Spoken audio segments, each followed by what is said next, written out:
Hello everybody and welcome back to World of Warships Legends. My name is Spartan Elite 43 and tonight I've got you guys an instant classic in the Lightning. And we're in a division with none other than Where Are You Aaron and Xatu. Xatu you probably know from chat or from watching Aaron and Peak. And Aaron, obviously, you guys know him. So, with that being said, we're in the Lightning. We don't get to see the Lightning much anymore. It's kind of been power crept, but there's a new ship on the way that we've been seeing hanging around called the Daring. And the Lightning and the Daring have something in common. So we're going to be just, having a little bit of a romp in the Lightning. The Lightning was kind of like my first love when it comes to destroyers. This thing was so good back in the day. But it's been power crept. Like, literally everything has more hit points than it. It just doesn't quite have the DPM. Has a lot going for it. I like the quick fire smokes to get you out of trouble. I like the sonar, but of course now the sonar's not that great because it doesn't detect ships as long. Hello. Hi, Xatu. How are you? But the other thing about the Lightning is it's got 360-degree turret at the back, which is huge because that means they're always where you need them when you need them. It has the British tube-by-tube torpedoes, which is fantastic. And it has a long-duration sonar.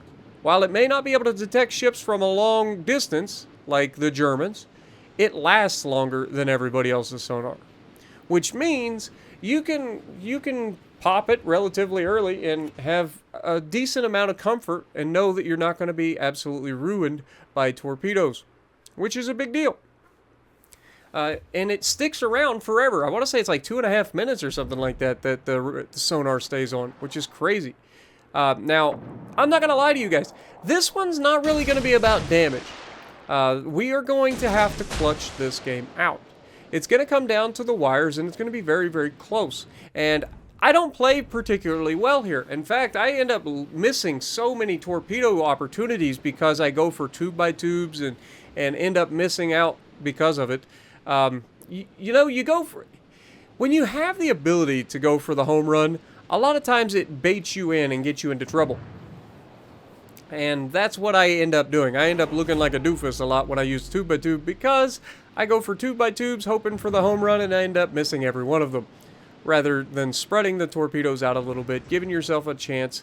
And I'm not going to lie, Xatu kind of pushes forward with Aaron in a battleship. Xatu in the mines pushes forward. They're going to try to counter this destroyer that's in the center. We've got the Moss spotted here.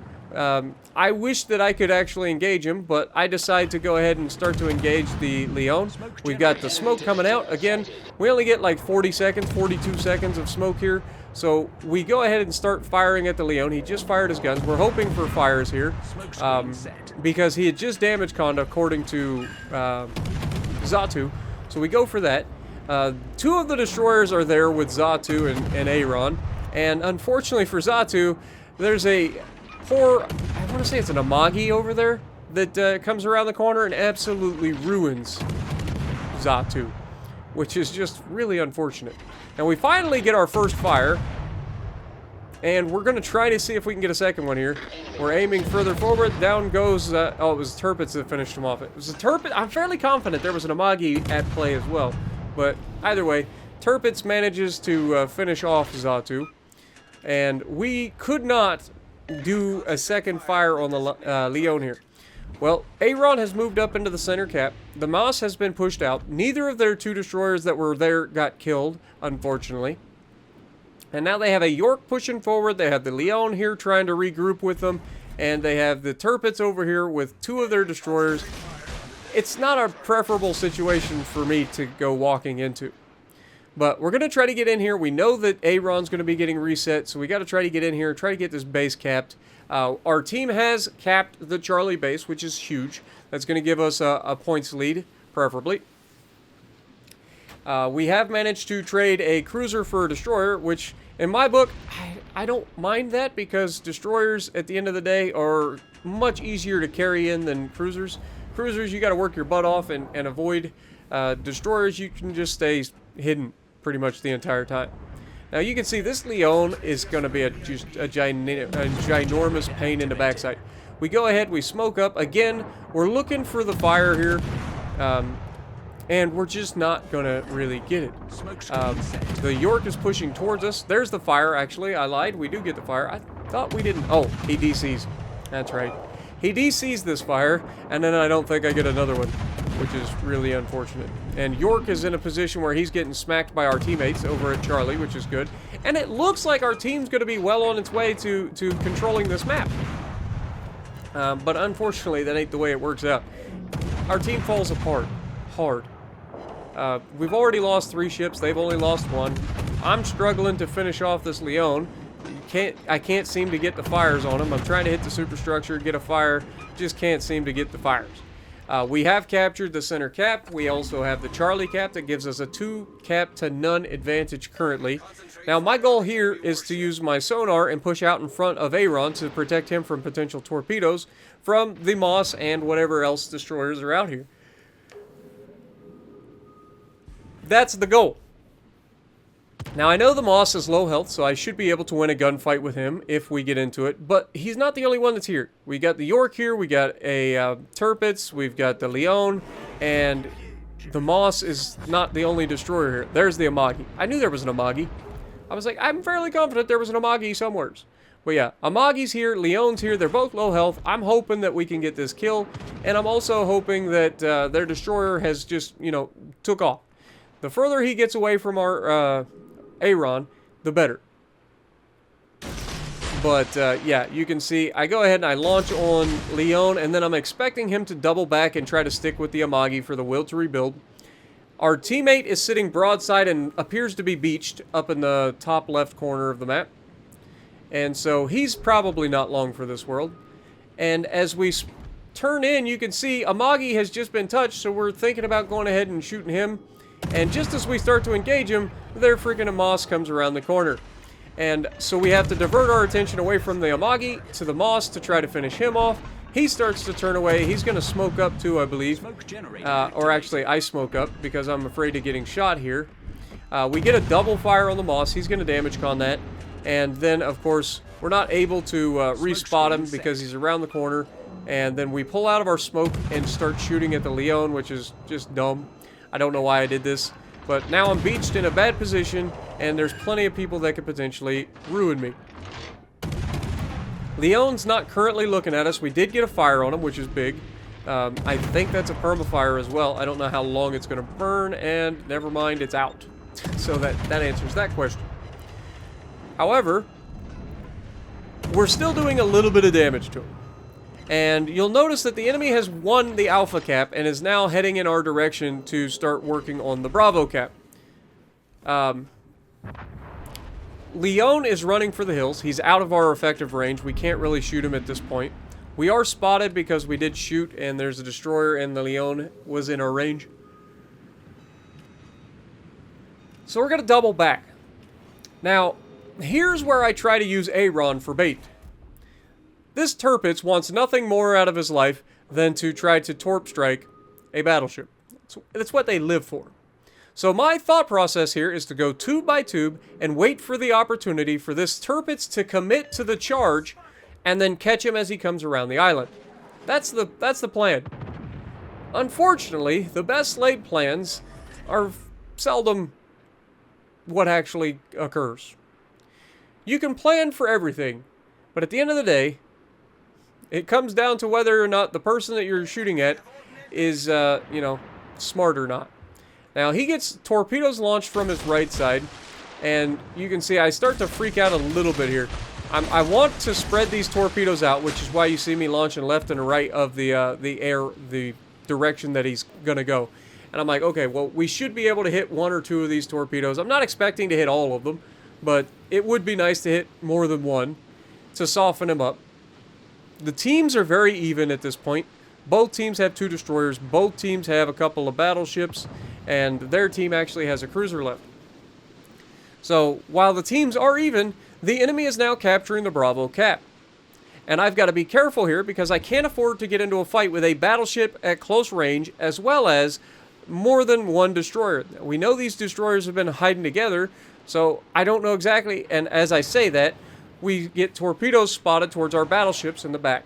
So one of their destroyers is back there, the other one is here at the cap with the Turpets. Turpets manages to dodge all of our torpedoes, and up at this point you're probably going, Spartan, dude, you're 10 minutes into the match and all you've done is basically just sail in circles. You haven't really done anything. We've set 5 fires, we haven't hit a single torpedo, we've done 28,000 damage. We've capped bases, we've tried to help our team out here, and unfortunately things just have not worked out in our favor. Now here, we think that we've got this freaking Turpets dead to rights here. Like, okay, he's definitely going to catch these torpedoes. He's going to be coming around the island. He's not going to see it coming. This should be a depth strike. Not quite the way it works out. He decides he needs to turn out and away, which is the best play he could have made, because it gives him more time. And I don't know if one of the destroyers is running their hydro right now or what, but he makes the right play at the right time and avoids getting depth struck because of it. We are, however, going to land a torpedo, I believe. Maybe 2 on this Turpets, which is going to give us a little bit. It's not a lot, but it is a little. There's 1 and a flood, which is a guaranteed damage con, and I call that out for Aaron. Aaron is currently broadside, which is not ideal, but we have a Wichita out here at range. We have the Turpets, who we just got a damage con on, and you can see Aaron's shooting HE at him. He immediately gets the perma fire, which is beautiful. Potentially a double perma here, I'm not sure. But you can see I'm starting to slow down. I want to get into the smoke and potentially start setting fires on this Turpets as well. Smoke screen set. And also denying the enemy points and trying to capture the base again. It's not always about damage. If we can get this base capped again, as I notice the flounder is pushing towards us, I'm in trouble. I need to make sure that we hit this flounder. So we go ahead, we switch over to widespread initially, and then I'm like, no, we can't afford that at the moment. So we go ahead, we launch our torps around. You can see one of the downsides of launching 2x tubes, sometimes the torp tubes jump around on you, and it can really throw your aim off of where you actually want it. But we end up spreading these torpedoes out a little bit, which is going to help us in the end, because at the end of the day, we do manage to kill this flounder with these torpedoes. Aaron goes down to the flounder, unfortunately. Our Gajimata is about to make a really, really goofy play as well. And like I said, this game's just going to come down to what it shouldn't have. And I thought we were killing the flounder here with torpedoes, but he actually manages to dodge him. He found the 1 hole in the game. So we go ahead, we are shooting his superstructure, trying to get rid of him. We're thinking about going to AP here, but fortunately Iowa makes sure that we don't actually have to. The Moss is here, so we've got a chance to potentially end him real quick. The Gajimata's there helping. We land some good hits on the Moss, and Gajimata manages to finish him off. That's huge. Unfortunately, it's still not enough. The enemy now has all 3 caps. So I initially pull into the center cap here because I want to try to help the team. I screw this up. I knew what this Turpets' plan was going to be here, and I completely just ignored my gut instinct of torping the inside of this island. Like, every fiber in my being knows that this Turpets is probably going to come around the island and come straight in. He's not going to keep sailing straight out in a line. He wants to get close. He wants to use those torpedoes. So, because we end up launching those torps where we do, we're going to completely whiff on being able to damage this Turpets here. He's going to turn in hard. He's going to come right down the island. We do assist in the capture. And now we're going to move away. We're going to try to intercept the enemy destroyer, because at this point, we need to maintain the points lead. There's not a lot of time left. We do have a 100-point lead right now. So if we can kill these guys, and there we run into the Z-35, we've got more hit points than him. Even though he's got bigger guns than we do, we should be able to engage and kill this guy pretty quickly. 3 salvos, and he's going to go down. That's huge. Okay? That's absolutely massive. Turpets can't see us because we drop smoke behind us, so we're able to break contact. Gajimata is about to get himself pinned against the island, and he did manage to torp the Turpets here, which is big. But you can see I go ahead and throw the torps out, wide spreading. I'm going to head for the Charlie Cap to deny points because we need to at this point. If I can deny these points, we win, right? Because they're not gonna catch us. They'll just tie us in points per tick. Now I get the torpedoes out at the Turpets as well. And I think we catch him with a couple of them from the front set. And there you go. 2 torpedo hits, the perma flood is on. We go ahead, we shoot the guns as well. Probably didn't need to shoot the guns here. We know the flood will kill him. We do shoot the gun. We get a fire immediately as well. So we've got a flood and a fire. And this man's is going to go down. God Yamada probably very happy that he's about to go down because he was probably going to die here. And with the Turpets going down, we managed to pull the game back from the brink of a loss. And we could only do this because the enemy Wichita decided he wanted nothing to do with fighting anymore. We understand that the Wichita was low health, but if he had pushed forward, he probably could have countered one of us destroyers and given his team a chance. But at the end of the day, that's not what happened. At the end of the day, we did exactly what we needed to do to win the match, and we end up with 2,398 base XP. Jean Bart, aka Aaron, coming in third on the team. So let me know what you guys think. I know it's not the craziest game in the world, but it was a nice tight game that came down to the end, and I thought you guys would enjoy it. So if you like what I'm doing, punch the like button, leave a comment below, subscribe to the channel if you haven't already, and as always, I will see you in the next video.